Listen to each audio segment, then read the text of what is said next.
Nasa 4th floor pa na yung room namin. Oh, be, ba't pawis na pawis ka? Naglakad kasi ako, Bes, yung bahay namin hanggang dito. Ano? Ang layo ng bahay niyo dito, di ba? Paano mo kinaya yun, bes? At least nakatipid ako, di ba? Sige, Be, kung saan ka masaya. Ano ba yun? Ba't ang asim? Sorry, be. Ikaw yun, Scarlett? Wala ka ba deodorant, Be? Ikaw na lang mag-adjust, be. Nagtitipid kasi ako. Mahal-mahal kasi ng mga deodorant. Maawa ka naman. Kahit yun na lang, Be. What if, huwag ka muna huminga? Oh, Be, napano ka? Okay ka lang ba? Sakit ng paa ko, Bes. Di ako makalakad. Pilay na ata ako. O ayan, tipid pa more. Lakarin mo ulit yung bahay niyo, be.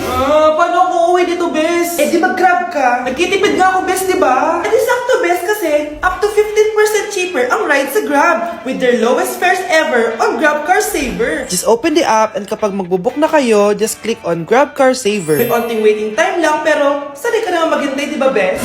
Ba't mo kayo nakatake, bes? Pero ang laki ng discount, Naman! Tapos may additional 10% off pa on every ride for 60 rides if you subscribe to Grab Ride Saver for as low as 99 pesos lang, Bes. Pwede mo pa ito pagsabayin with Grab Car Saver kaya makakatipid ka talaga. Ang sulit pala niyan, bes. Eh di go na, tara na, mag-book ka na. Tara na, bes. Nandito na si kuya. Hello po, ma'am. Grab po. Bes, sakay na! Kayo ata yung pilay, hindi ako. Nay, nandito po yung boyfriend ko. Sige, anak. Papasukin mo. Sige po, Nay. Babe, balik ka na. Hello po, tita. Eto ba yung driver niya, anak? Boyfriend ko yan. Anong driver, Nay? Boyfriend mo to? Halika nga dito, anak. Ano ba yan, anak? Magbo-boyfriend ka na nga lang. Pangit pa. Nay, ano ka ba? Mayaman yan. Siguraduhin mo lang, ha?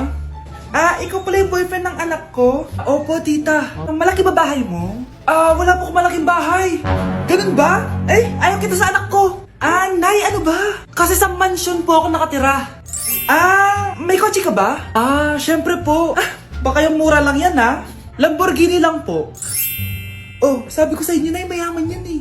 Meron po akong regalo sa inyo, tita. 1,000,000 po para sa inyo. 1,000,000? Anak, ano bang hinihintay mo? Magpakasal na kayo. Sige, Nay. Gusto ko next week may apo na ako, Hala, na paano siya? Be, anong iniiyak-iyak mo dyan? Nagre-relapse ako, Be. Nakita ko kasi mga favorite song namin sa Spotify rap results ko. OA mo, be. Okay, class. Kanina notebook to? Hala, diary ko ba yun? Sige, tatapon ko na to. Total, wala naman may-ari sa inyo, ha? Ma'am, wait! Diary ko po yan. Oh, Scarlett. Pwede mo bang basahin sa buong klase kung anong laman ng diary mo? Babasahin? Ma'am, nakakaya. Go, Bes! O, ganito, Scarlett. Pag binasa mo yan, may plus points ka sa akin. Sige na nga, para sa plus points. Dear Diary, niligawan ako ng crush ko. Para ako nasa movie at kami yung bida. Siri, play Snow on the Beach. Yee! Ang harot, kaya pala may Taylor Swift ka sa Spotify rap mo, ha? Ano ba? Ito na nga, next na. Dear Diary, nagselo siya sa boy best friend ko. Gusto niya na makipaghiwalay sa akin. Hindi ko kayang mawala siya. I will die for you. OMG! Hula ko. Nasa Spotify rap mo si The Weeknd, no? Eto na nga. Medyo masakit to. Dear Diary, balita ko, may bago na siyang girlfriend. At yung best friend ko pa yung bago niya. Paano nila nagawa sa akin to? Parehas silang traidor. Hala, okay lang yan, bes. Kaya, ayun. Nasa top song ko yung Kill Bill ni SZA. Magre-relapse na yan! Tumigil nga kayo! Class, tumigil na! Hello ma'am. Sorry I'm late. Nga pala, class. May bago pala kayong kaklase. Dear Diary, eto na ba yung binigay ng universe para sa akin? Hi, classmates. My name is Jake. Ang pogi ng pangalan tapos ang tangkad niya pa. Siya na talaga yung para sa And akin. sa mga nagtatanong, may jowa na po ako. And 3 years na po kami. Dear Diary, suko na ako. Ayoko na magjowa. Mamamatay na lang talaga akong single. Hello, Bes. Sinundan ko si Miguel. Bes, ano nakita mo? May iba na ba siya? Confirm. May kabit yung jowa mo. Ha? Sino naman magiging kapit niya? Kabit niya si Scarlett. Hello, Bes? Nasaan ako? Anong gagawin niyo sa akin? Tama na! Bakit ka nagbamanman sa bahay namin? Spy ka ba? Walang yaka! Inago mo yung jowa ng best friend ko! Pinagsasabi mo, be? Ako, ang tunay na jowa ni Michael. Never naman nagustuhan ni Michael yan si Samantha kasi ang pangit niya, no? Ganun ba? Oo, kaya magdusa ka dyan. Wag! Jessica? tinatakas kita. Grabe, bes. Kung ano-ano na ginawa sa'yo, ang ganda mo pa din. Be, thanks to the perfect stay, velvet matte cushion, na Skintific. Bago ako pumunta dito para sundin si Miguel, nag-apply na ako neto. Dahil long-lasting ito, high coverage, and waterproof, siguradong all day fresh ka. We, talaga ba? O eto? O diba? Ang ganda ko pa din. Hindi na kailangan mag-retouch. Ang gagaling nyo din, no? At may tagapagligtas ka pa. Si Samantha. Samantha? Ikaw ba yan? Anong ibig sabihin nito? O, di ba?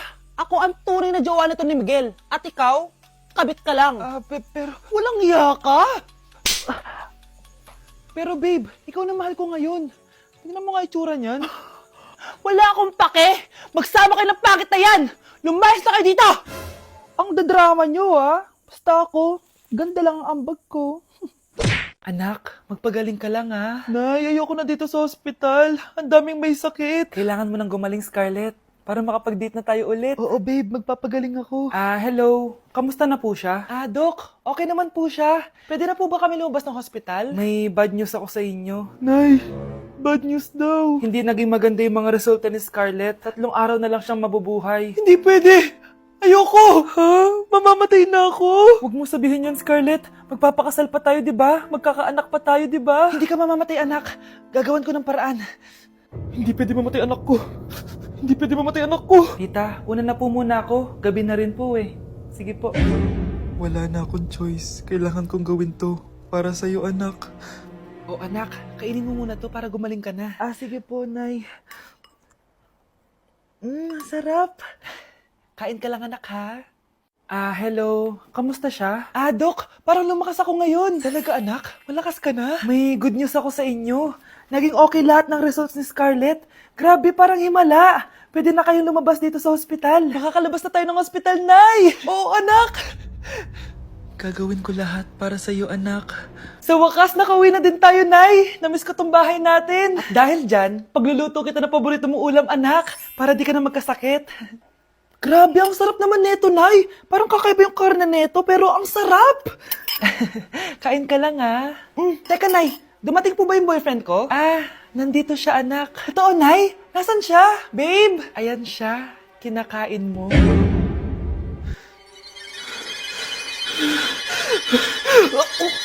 Okay, class. Last 5 minutes. Hirap naman nito. Be, ano sagot sa number 10? Huwag ka mong sa akin, Samantha. Mapapagalitan tayo kay ma'am. Tamot mo naman. Ayaw mo akong pakopyahin, ha? Bilisan nyo, class. 1 minute na lang. Ma'am, nangangopya po si Scarlett sa akin, no? Apakasinungaling mo, Samantha. May nangangopya pala dito. Bagsak ka na sa akin, Scarlett.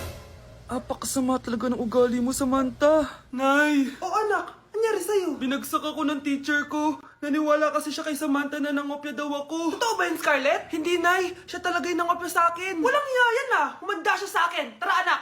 A few moments later. Ma'am, bakit niyo po kami pinatawag dito? Kasi ang anak mo, sinungaling. Siya naman talaga yung nangopya kay Scarlett eh. Hindi po totoo yan. Para malaman natin kung sino nagsasabi ng totoo sa inyong dalawa, mag-quiz na lang kayo ulit. Patay ako neto. Humanda ka ng mapahiya, Samantha. Okay, time's up. Pass your papers. Scarlett, naka-perfect ka. Yes, talino talaga ng anak ko. Samantha, wala kang tamang sagot. Ikaw talaga ang totoong nangungopya. Nakakahiya ka, Samantha. Humanda ka sa akin sa bahay. Tara! Huwag po, Nay! Nay, kasama ko si Cheska, yung best friend ko. Ang ganda naman yung best friend mo, anak. Oh, kumain na kayo dito. Ay, hindi na, Nay. Busog pa kami, di ba? Opo, tita. Sige. Pasok na kami sa kwarto, Nay, Tara na. Tagal na natin di nagkita, bes. Oo nga pero syempre, best friend pa din tayo. Basta, walang iwanan Oo naman, walang iwanan. Hanggang sa kabilang buhay pa yan. Lusya, bata pa tayo, matagal pa yan. Manood na nga tayo. Sige, kunin ko lang ang mga chichirya natin. Mare! Oh, Mars, ang ginagawa mo dito? Nandiyan ba si Scarlett? Bakit, Mars? Si Jessica kasi, yung best friend niya, nasagasaan daw kagabi. Ha? Kasama pala ni Scarlett kanina si Cheska. Oo nga. Manonood nga kami ngayon ng movie sa kwarto Scarlett, maniwala ka. Nakalamay na siya ngayon. Di magandang biro yan, tita, Sige na, Nay, pasok na ako. Eto, picture ng lamay niya. Ayaw niyo pa maniwala, Cheska? Saan nagpunta yun? Matawag? Scarlett, for sure alam mo na yung nangyari kay Cheska. Pupunta ka ba sa lamay niya ngayon? Ano pong sabi niyo, tita? Scarlett? Scarlett, lumabas ka dyan! Hi, Scarlett. Tara, nood na tayo ng movie. Cheska? Di ba walang iwanan? Sumama ka na sa akin. Ate, kumising ka dyan! Ate, ba't mo kami iniwan? Akin na lang to makeup mo, tsaka tong lip tint mo, ang asim. May nakita akong panty doon. Medyo maluwag na siya, tapos may amoy. Pero okay na kasi kulay pink naman. Hindi ka mamamatay for today's video, Bebs, Sir! Naalala mo pa yung nireto mo sa akin si Ashley? Girlfriend ko na ngayon. Yun lang yung tamang ginawa mo sa buhay mo. Ate, sana masaya ka kung nasan ka man ngayon. Ingat ka palagi dyan, God bless and hope to see you soon. Ate, sabihin mo kay Lord, bigyan niya na ako ng jowa. Alam kong ghoster ka, pero wag mo ako mumultuin, ate, Anak? Sandali lang, huwag mo nagsasara. Huwag mo nagsasara. Hindi naman sinasara. First day pa lang eh. Ay, first day pa lang? Ba't ka nang iwan? Wala na tuloy ako mautusan dito. Yung pinari mo sa Shopee, kukunin ko na lang sa abuli mo yun, Balita ko nandito daw yung crush mo, Gumising ka na kasi dyan. Hi. Ang cute mo pala pagtulog. Di ba crush mo ako? Andito ako kasi gusto ko sabihin na ika-crush back na kita. Anong sabi mo? Ika-crush back na kita. Kunyeta ka, kung kailan patay na ako, dun ba ako ika-crush back? Anong gagawin ko sa crush back mo? Bubuhayin ba ako niyan, ha?